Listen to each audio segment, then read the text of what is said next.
Bonjour, bonjour. Aujourd'hui est un autre jour. Actuellement, je me trouve dans ma plantation. Je suis venu commencer à semer une autre parcelle de maïs.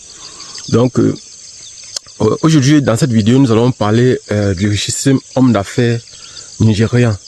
Celui-là qui pèse 23,8 milliards de dollars et qui est situé dans presque 17 pays africains. Au niveau du Cameroun, il a une cimenterie au niveau de la ville de Douala. Il s'agit d'Aliko Dangote. Aliko Dangote, c'est cet homme qui est né le 10 avril 1958 au Nigeria. Et il a dit, toute sa fortune se trouve au Nigeria. Il n'a aucune maison à l'extérieur du pays. Aliko Dangote, c'est cet homme d'affaires nigérian qui a fait fortune dans beaucoup de domaines. Et tout récemment, il a fait de vastes investissements dans le domaine agricole, transformation de tomates, et il a investi beaucoup d'argent sur le ciment. Aujourd'hui, il a des cimenteries dans plusieurs pays africains, avec le Cameroun. Maintenant, il a inauguré en 2023 sa raffinerie où il a dépensé plus de 20 milliards de dollars pour sa construction. Et c'est une raffinerie qui fait 650 000 barils de pétrole par jour, qui raffine 650 000 barils de pétrole par jour. Et pour mieux comprendre cela, un baril, c'est environ 158 litres. Je précise bien, un baril de pétrole, c'est environ 158 litres de pétrole brut. 159 litres de pétrole brut. Donc, avec cela, on va comprendre qu'est-ce qui est en train de se passer actuellement au Nigeria. Aliko Dangote a commencé à vendre le pétrole. Il a commencé à vendre le pétrole et le Cameroun est l'un des premiers pays dans lequel il a exporté le pétrole venant du Nigeria. Le Cameroun a acheté son pétrole. Et en 2024 toujours, Aliko Dangote est en train de voir s'il y a possibilité, et même l'a négocié avec le Ghana. Le Ghana était en train de voir pour comment importer le pétrole venant du Nigeria que d'acheter le pétrole qui vient plutôt de l'Europe. Le transport, les dépenses au niveau du transport sont énormes, alors qu'il y a la possibilité d'acheter le pétrole à côté, dans un pays voisin. Donc, le Ghana est en train de voir s'il y a possibilité d'acheter le pétrole. Ce n'est pas seulement de ceci que nous allons parler. Nous allons parler des véritables problèmes que rencontre Aliko Dangote aujourd'hui. Pourquoi Aliko Dangote n'arrive pas à vendre son pétrole au niveau du Nigeria? Et pourquoi, à un moment donné, Aliko Dangote a toutes les difficultés du monde pour pouvoir s'en sortir? Est-il le premier à créer une raffinerie au niveau du Nigeria? Ou bien le problème qui se pose, c'est que Aliko Dangote a une des plus grandes raffineries à train du monde. Ou encore, est-ce qu'il sera le seul à vendre son pétrole raffiné au niveau du Nigeria? C'est autant de questions qu'on peut se poser. Qui se cache derrière les difficultés d'Aliko Dangote? Pourquoi Dangote a tant de difficultés? Est-ce qu'il s'agit du gouvernement du Nigeria, comme prétend Philippe Simo dans l'une de ses vidéos, en disant que le gouvernement du Nigeria a créé toutes sortes de difficultés à Aliko Dangote et que Aliko Dangote a trouvé la possibilité de vendre son pétrole au niveau des États-Unis? Je vais démentir cela en disant simplement que Aliko Dangote, il y a eu par exemple un problème au niveau des États-Unis, dans l'entreprise qui a l'habitude de raffiner. Il y a une des entreprises qui raffine habituellement le pétrole au niveau des États-Unis. Et c'est la raison donc pour laquelle Aliko Dangote a profité pour vendre son pétrole de façon ponctuelle. Il précise bien, il a vendu son pétrole de façon ponctuelle. Ça veut dire que ce n'est pas un contrat qui va durer. C'est un truc qui est là pour un petit temps. Et je crois qu'il a livré, c'est 1,7 million de barils. C'est 1,7 million de barils de pétrole transformé. Et je crois qu'il y a eu, je pense, près de 17 à 18 tanks. C'est-à-dire les pétroliers qui sont allés aux États-Unis, je crois. Donc, et aussi, est-ce que c'est le gouvernement ou bien qui dérange Aliko Dangote ou bien ce sont les autres entreprises qui sont déjà installées au Nigeria depuis des années, qui ne veulent pas voir un nouveau concurrent s'installer et pas n'importe quelle sorte de concurrent, un concurrent de la taille d'Aliko Dangote, un géant, celui qui a la plus grande raffinerie à train du monde. Qu'est-ce qui se passe? Dans un premier temps, nous allons évaluer quelles sont les différentes entreprises qui raffinent le pétrole au niveau du Nigeria et on va essayer de voir aussi à quel pays appartiennent ces différentes entreprises-là. Et puis après ça, on va voir aussi quelles sont les entreprises qui vendent le pétrole au niveau du Nigeria. Et est-ce que Aliko Dangote, qui est derrière les difficultés d'Aliko Dangote, on va essayer de voir qui peut être, qui peuvent être derrière les difficultés d'Aliko Dangote. Et quel peut être l'impact de cela sur la jeunesse africaine ou encore sur l'investissement, par exemple, des élites africaines, des élites qui possèdent quand même un peu de moyens au niveau de l'Afrique. On va voir ça tout à l'heure dans cette vidéo. Pour ceux qui vont rester jusqu'à la fin, je vais vous donner aussi d'autres informations concernant toujours Aliko Dangote sur les nouvelles stratégies qu'il a trouvées pour pouvoir vendre plus simplement et plus aisément son pétrole. Peut-être au Nigeria, peut-être en Afrique, peut-être dans le reste du monde. On se voit. Donc j'ai pris le nom de quelques entreprises qui extraient le pétrole au niveau du Nigeria. Et on va essayer de voir aussi à quel pays appartiennent ces différentes entreprises qui extraient. Après ça, on va voir donc les pays qui raffinent, ou bien les entreprises qui raffinent le pétrole du Nigeria. Donc, on va commencer, j'ai la liste ici entre mes mains. Donc, il y a la Nigeria National Petroleum Company, NNPC.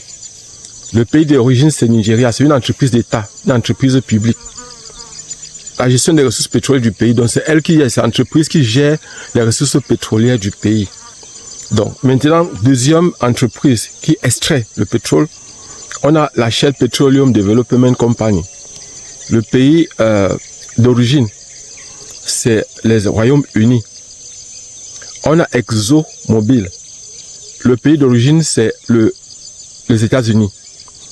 On a Chevron Nigeria Limited. Là, le pays d'origine, c'est les États-Unis. On a Total Energy. Total Energy. Le pétrole d'origine, c'est le pays d'origine, c'est la France. On a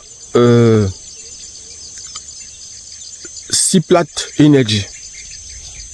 C'est une entreprise nigériane indépendante qui a créé, donc qui est actif, qui a acquis des actifs de la part de ExxonMobil pour être un peu plus représentatif. Donc c'est le pays d'origine, c'est une entreprise nigériane. Il y a aussi deux entreprises chinoises. Bon, je n'ai pas cité ces deux entreprises chinoises qui sont dans l'extraction du pétrole au niveau du Nigeria. Donc, il faut évaluer les différents pays qui sont dans l'extraction du pétrole au niveau du Nigeria, on va dire il y a le Nigeria, il y a les États-Unis, il y a les Royaumes-Unis, il y a la France, il y a la Chine. Donc, au total, presque, je crois, Nigeria. Donc, on a Nigeria, États-Unis, France, Chine, Royaume-Uni. Donc, il y a au total 5 pays qui sont dans l'extraction du pétrole au niveau du Nigeria. Maintenant, on va voir les différents pays qui raffinent le pétrole au niveau du Nigeria. Nous allons commencer par le plus puissant, par le plus grand, celui qui a la plus grande raffinerie à train et qui raffine le pétrole par jour, qui a la capacité de raffiner la plus grande quantité de pétrole par jour, c'est-à-dire près de 650 000 barils de pétrole par jour. C'est-à-dire en 2 jours, il a 1 300 000 barils de pétrole en 2 jours. Et il faut savoir, j'ai précisé qu'un baril, c'est autour de 159 litres. 159 litres, un baril, environ. On peut dire environ 160 litres. Donc voilà, nous allons donc voir les différents pays. On a dit, le premier pays, c'est le premier raffineur, c'est Dangote, c'est l'entreprise Dangote, qui raffine près de 650 000 barils de pétrole jour, qui a la capacité, pas qu'il ne raffine pas, mais il a la capacité de raffiner 650 000, c'est-à-dire c'est la quantité maximale de pétrole qu'il peut raffiner par jour. 650 000 barils par jour. Nous allons passer au deuxième pays, au deuxième raffineur. La deuxième entreprise, c'est Accor Raffining Company, qui a la capacité de raffiner 210 000 barils de pétrole par jour. Le troisième raffineur, c'est Wari Refining and Petrochemical Company, WRPC, qui est à 125 000 barils de pétrole par jour. Troisième, c'est Nigeria Delta Petroleum, Arabdel Holding, 11 000 barils de pétrole par jour. Cinquième, c'est Watermich Refining and Petrochemical Company, 5 000 barils par jour. Sixième, c'est DuPont Midstream Company, 2500 barils par jour.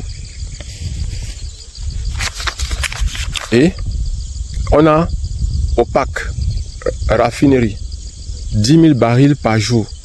Donc voilà par exemple en quelque sorte les différents concurrents d'Aliko Dangote. Et vous voyez que ceux qui sont parmi ces entreprises-là, celle qui est plus proche, c'est Port Harcourt Raffining Company, qui est à 210 000 barils par jour. Et vous voyez que jusqu'à là, Dangote raffine 3 fois, plus de 3 fois, ce que ces entreprises peuvent raffiner en une journée.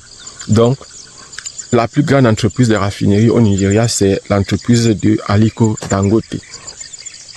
Maintenant, nous allons voir. Vous savez, on va voir tout à l'heure quelle sont les relations qui lient, par exemple, Aliko Dangote au président Bola Tinubu du Nigeria. Vous savez, lorsque Aliko Dangote, en 2023, a inauguré sa raffinerie, il a eu tous les problèmes pour l'ouverture. Pour commencer, parce que déjà, le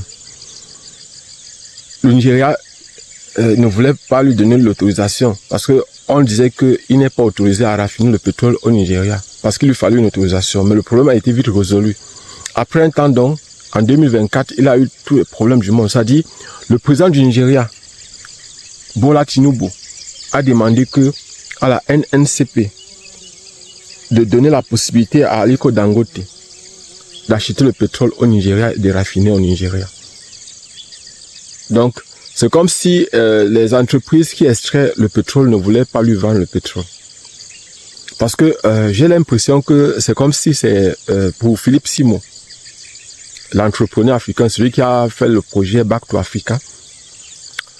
Lui dit plutôt que ce sont les autorités du Nigeria qui sont contre Aliko Dangote. Non, ce ne sont pas les autorités du Nigeria. Vous savez, lorsque par exemple une nouvelle entreprise veut s'installer, toutes les anciennes entreprises ont peur.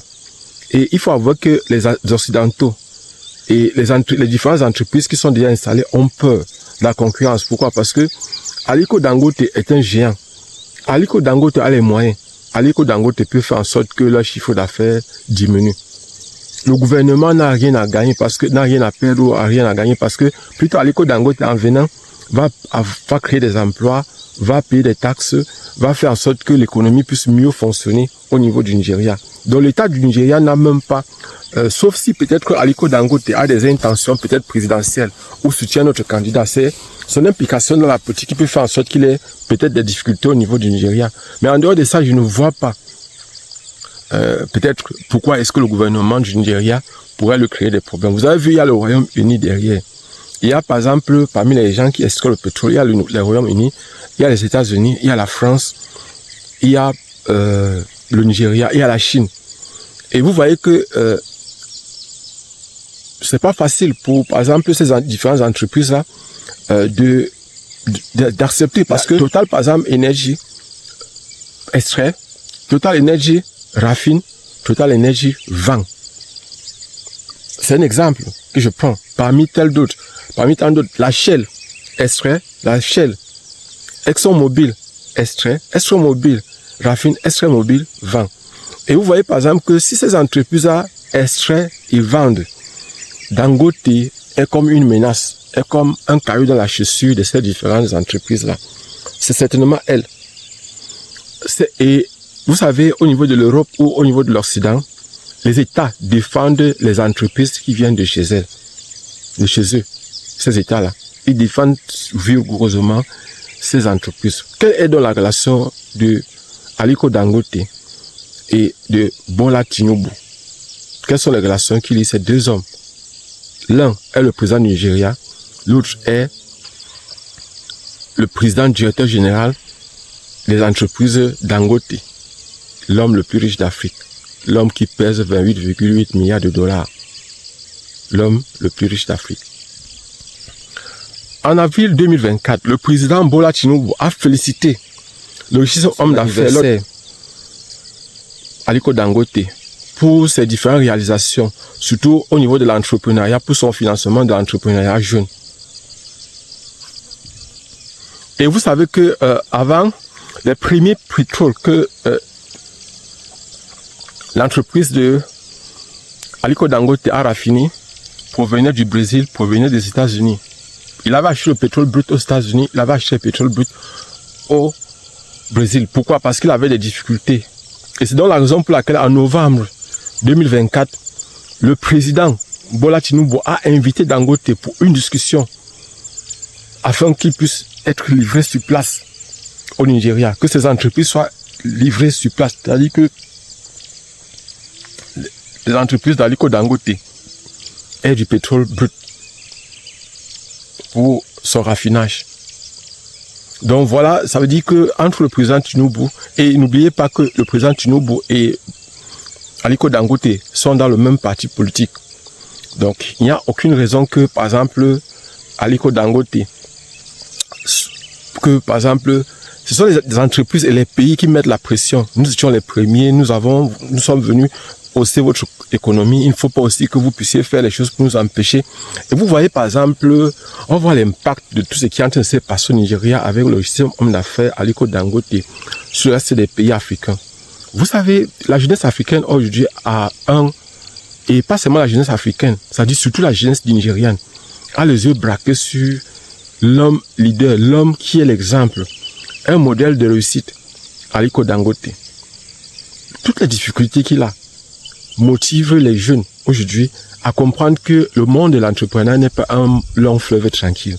C'est un monde dans lequel parfois il faut faire avec ce qui arrive. Les gouvernements, les concurrents, et il n'est pas facile de s'en sortir dans un tel monde. Aliko Dangote nous montre l'exemple. Aujourd'hui, par exemple, avec son projet Back to Africa, et par exemple, avec le projet de Philippe Simon, il a dit dans l'une de ses vidéos, les gens lui disent, voilà toutes les difficultés. Tu montres que les gouvernements africains sont contre les investisseurs africains, c'est-à-dire des jeunes leaders africains qui veulent investir, jeunes entrepreneurs qui veulent investir en Afrique, et tu nous demandes d'aller investir en Afrique. Pourquoi? C'est une très bonne question qu'on lui a posée. Parce que le problème, ce n'est pas les gouvernements africains, selon moi. Les gouvernements africains sont devant. Mais les Occidentaux, les Occidentaux sont derrière pour mettre la pression sur les gouvernements africains. Parce qu'ils étaient les premiers à être sur les lieux. Leurs entreprises se sont installées justement après la colonisation ou parfois pendant la colonisation des pays africains. Ça fait que les entreprises africaines n'ont pas de facilité pour pouvoir s'installer. Il faut refaire les lois, il faut refaire tout. Ce n'est pas facile, ce n'est pas aussi évident que ça. Donc Aliko Dangote aujourd'hui est un modèle pour l'Afrique. Et même le projet de Philippe Simon. Je voudrais surtout parler du projet de Stéphanie Bida. Parce que cette jeune entrepreneuse camerounaise, cette jeune entrepreneuse africaine, c'est une femme, c'est une fille qui nous marque très positivement. Et moi, lorsque je vois son leadership, je me dis qu'elle peut réussir à organiser, par exemple, avec les projets sur lesquels elle a lancé une tontine africaine. Et je crois que avec de tels projets, elle peut voir, par exemple, envisager dans quelle mesure créer des investissements de la diaspora dans les différents pays africains. C'est bien possible. Ça dit, ils peuvent entrer dans les mines, entrer dans le pétrole, entrer dans la culture, entrer dans tous les domaines. Parce que personnellement, lorsque je la vois, j'ai confiance en elle. Je me dis, c'est quelqu'un à qui on peut faire confiance. Et même, par exemple, avec déjà le projet sur lequel elle est, je crois que les portes peuvent s'ouvrir. Les portes peuvent s'ouvrir pour les différents investissements pour les jeunes africains au niveau des pays africains. Mais il faut savoir une chose, c'est que la plupart des temps, pour les jeunes africains, la plupart des temps, quand on veut aider les gens, l'idéal, ce serait de les aider à bien se former. Voilà ce qu'on avait à dire à Aliko Dangote. Aliko Dangote est comme la lumière de ces jeunes. Il ne sera pas éteint. Il a le soutien du président Bola Tinubu. C'est vrai.